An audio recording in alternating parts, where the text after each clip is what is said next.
6:48, it's time for the morning rush. An Episcopal diocese in Albuquerque caught up in the crosshairs of politics at the border. The Episcopal Diocese of the Rio Grande says that they operated a shelter in El Paso now for the last few years, helping illegal immigrants who are claiming asylum. Well, the church recently received a letter from Homeland Security expressing concern over, quote, illegal activities. The church is now talking to its attorney to proceed. If you have a pet cat, you'll want to listen up. A frozen cat food is being recalled after it tested positive for bird flu. Last month, the domestic cat tested positive for the virus in Curry County. State officials are encouraging pet owners who have purchased Savage cat food to check the packaging for the number that's on your screen. Now, that'll be the recalled product code, lot 111-52026.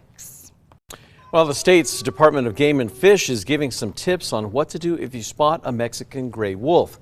Yesterday, officials said a male wolf was seen about 20 miles north of I-40 near Mount Taylor. If you see one, the Department of Game and Fish says to call their hotline. We have that number at our website. That's always on KRQE.com. Ryan.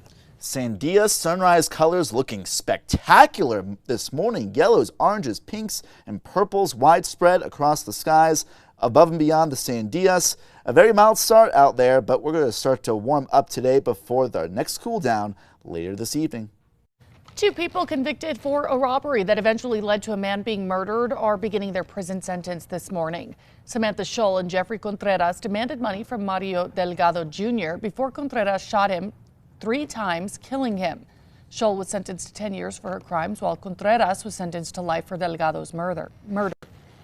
A Doña Ana County woman's convictions in a murder-for-hire plot have now been overturned. Back in 2022, Crystal Cardenas was found guilty for the deaths of her ex-boyfriend Mario Cabral and his girlfriend Vanessa Mora. Now, the New Mexico Supreme Court has reversed Cardenas' convictions, saying that the state made errors during the trial.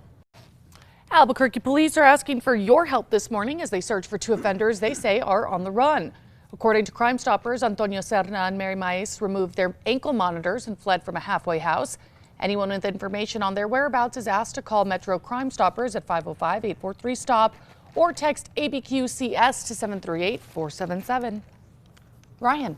And beautiful skies this morning, but slightly poor air quality because of the leftover pollen, dust, and even a little bit of wildfire smoke around the Rio Grande Valley to the east. But that will move away this afternoon, and with westerly winds, clear conditions ahead. A number of foundations are giving some New Mexico children a way to get involved in decision-making within their communities. 17 different foundations have now partnered together, that is, to create a youth fund called Pathways to Opportunity Strategy Table. The young leaders can gain the skills and experience by reviewing applications and divvying up the grants. Albuquerque's favorite orange dog-like alien is officially being dubbed the best minor league baseball mascot in America. Yesterday, Isotopes mascot Orbit won USA Today's Best Minor League Baseball Mascot Championship. Orbit issued a statement himself saying, quote, "Thanks to all the fans for spreading the love and getting folks from all across the country to vote for me." Ryan. And taking a look at traffic right now, no major accidents nor slowdowns, just getting a little bit busier right now around the Big I. Taking a look at Tracker heading north on I-25 near Lev and Cole. More cars and trucks on the roadways. Maybe some minor slowdowns, but still a pretty good traffic flow. We'll have more updates later today. The iconic cherry blossoms have started to bloom at the National's capital. Thousands of locals and visitors have flocked to Washington, D.C. to get a glimpse of the flowers. The cherry blossom trees, which first arrived in Washington as a gift from Japan in 1912, they're expected to reach their peak bloom over the weekend. And now it's time for the 5 facts.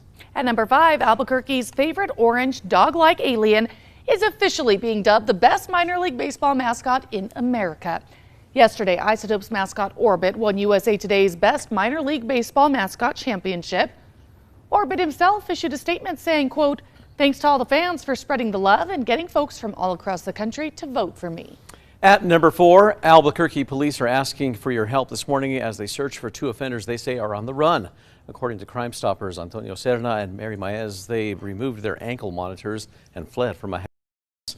Anyone with information on their whereabouts is asked to call Crime Stoppers at 843-STOP.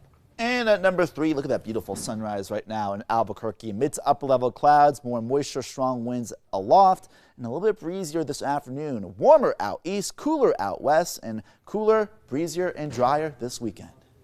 At number 2, 2 people convicted for a robbery that eventually led to a man being murdered are beginning their prison sentences this morning. Samantha Shaw and Jeffrey Contreras, they showed up to Mario Delgado's Jr.'s trailer that was near Wyoming and Zuni back in February of 2021. Well, they demanded money, and then Contreras shot him, killing him 3 times, killing him.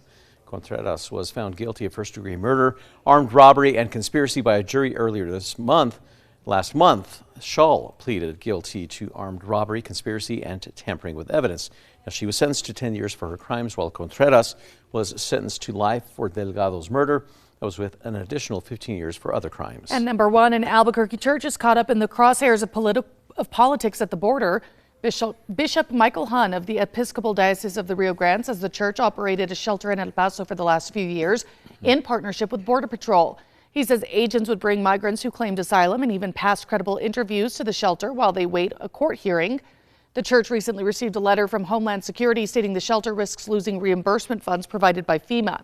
It also asked church leadership to sign an affidavit saying they have no knowledge of any illegal activity and to hand over the names and addresses of people they helped. The church is now talking to its attorneys to get more clarity on how to proceed.